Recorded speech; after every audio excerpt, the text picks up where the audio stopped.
Olá pessoal, mais uma aula, Arthur Bessoni aqui. Vamos falar agora sobre pilares do BIM.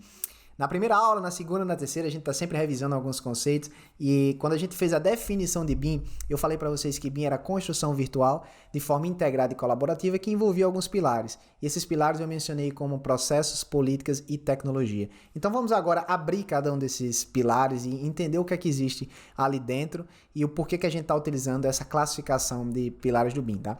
Então basicamente, essa definição ela é feita pelo modelo de difusão de responsabilidades do BIM Framework, onde o Bilal Sukkar é um grande pesquisador aí, ele é australiano, mas ele é muito famoso, ele já foi no Brasil várias vezes, e ele defende exatamente esses campos no BIM de políticas, processos e tecnologia.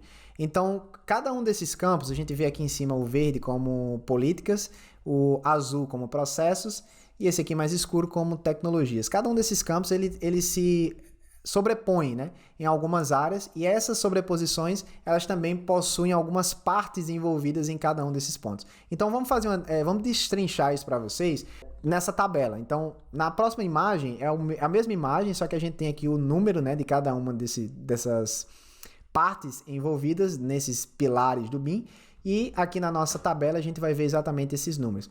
Então as políticas, processos e tecnologias elas formam aí esse embasamento para que a gente possa ter um BIM bem implementado, não só na empresa, mas também em um governo, em uma nação. Então, em termos de política, nós vamos ter aqui três partes principais que estão envolvidas nisso. O primeiro é o corpo político, que são as autoridades envolvidas na obrigatoriedade de regulamentação ou facilitação da adoção de sistemas, processos inovadores em uma indústria ou mercados inteiros. Exemplos disso, BIM Task Group, né, que é exatamente uma autoridade que está envolvida nisso no Reino Unido.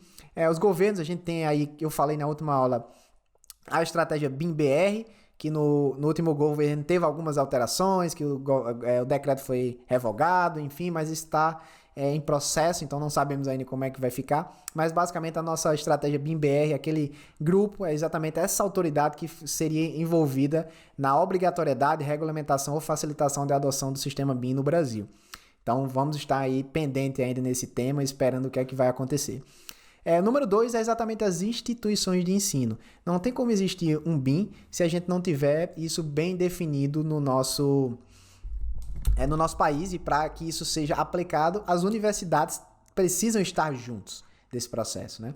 Então, universidades e outras instituições de ensino que desenvolvam e forneçam programas educacionais e materiais relacionados. Um exemplo disso é a própria BIM Experts, a Axion, né? Nós estamos aí como instituições de ensino, né, como centros de treinamento, trazendo exatamente esse suporte e também sempre em contato com universidades. A gente tem vários incentivos, como por exemplo o NORI na URGS, né, no Rio Grande do Sul, a Unicamp com a professora Regina, a USP com o professor Eduardo Toledo, a UFPB com o professor Idelbrando Neto. Cada um vem tendo aí alguns incentivos, né, pesquisa em graduação, e isso vem evoluindo bastante, e isso é muito bom para a educação geral do nosso país. Aí o terceiro órgão relacionado a isso, ele está ali exatamente nessa sobreposição entre políticas e processos, que são as associações da indústria. Então aí são as associações, que representam os interesses de seus membros individuais, organizacionais dentro de uma indústria específica, que é, por exemplo, o CREA, o CAL, o AIA. O AIA é a Associação de Arquitetos nos Estados Unidos. Então essas associações, elas estão ali entre políticas e entre processos. Entrando em processos, geralmente a gente tem mais as pessoas relacionadas com aquilo e como é que isso acontece. Então, o número 3 é exatamente as empresas.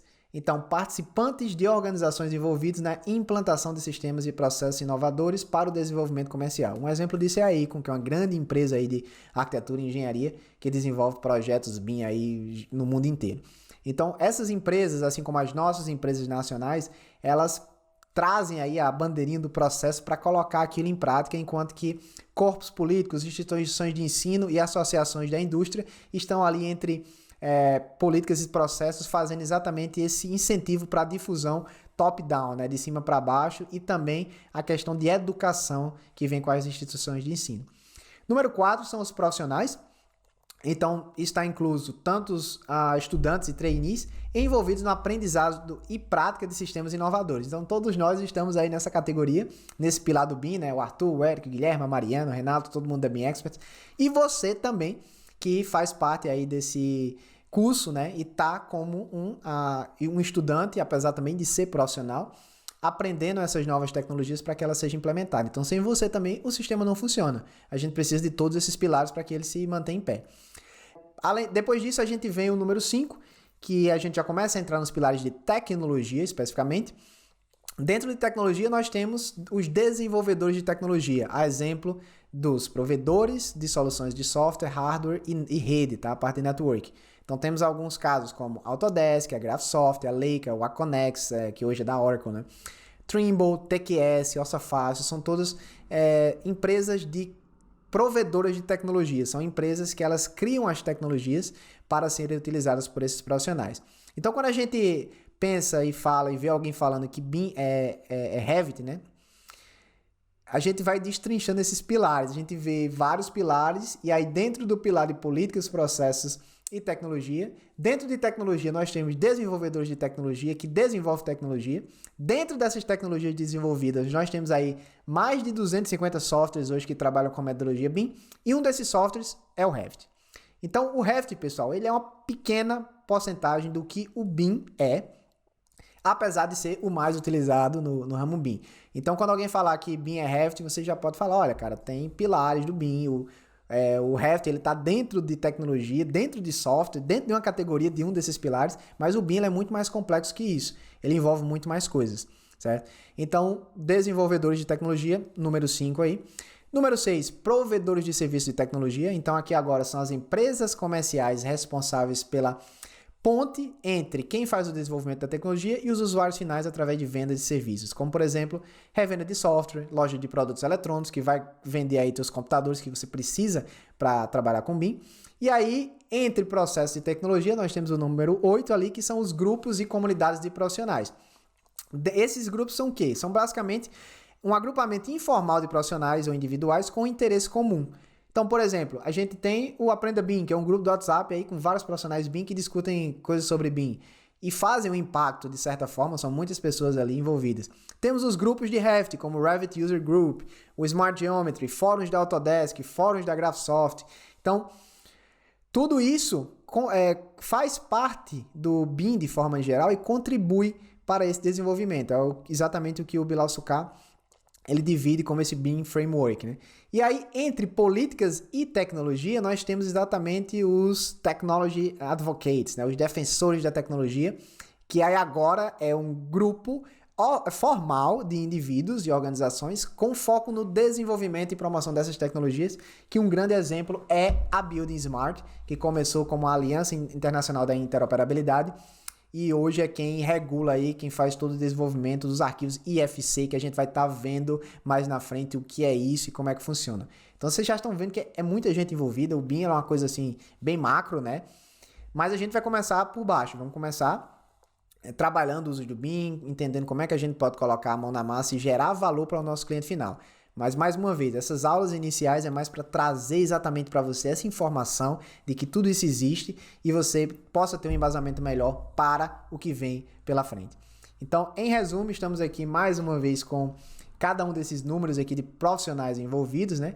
Temos as políticas, os processos e a tecnologia, e aqui nós temos a questão de cada um desses 9 grupos de profissionais, que está bem definido aqui nessas tabelas, para que vocês possam utilizar aí para pesquisa e o que vocês quiserem. E aí, mais uma vez, eu falo daquela definição de BIM, exatamente trazendo isso de volta, né? Quando a gente definiu o BIM lá no início, que eu falei que era a modelagem de informação da construção, que pode ser entendida como uma construção virtual integrada e colaborativa que envolve políticas, processos, pessoas e tecnologia. Então, lembrem desses políticas, processos e tecnologia, e aí, para quando vocês começarem a revisar essa aula aqui, que aí vocês vão ver exatamente o que eu estou me referindo quando eu me refiro a políticas, processos e tecnologia, que são esses pilares do BIM. Então é isso, pessoal. Muito obrigado por mais uma aula. Essa aula é um pouco mais teórica para trazer essa parte informativa para vocês e a gente se vê aí na nossa próxima aula.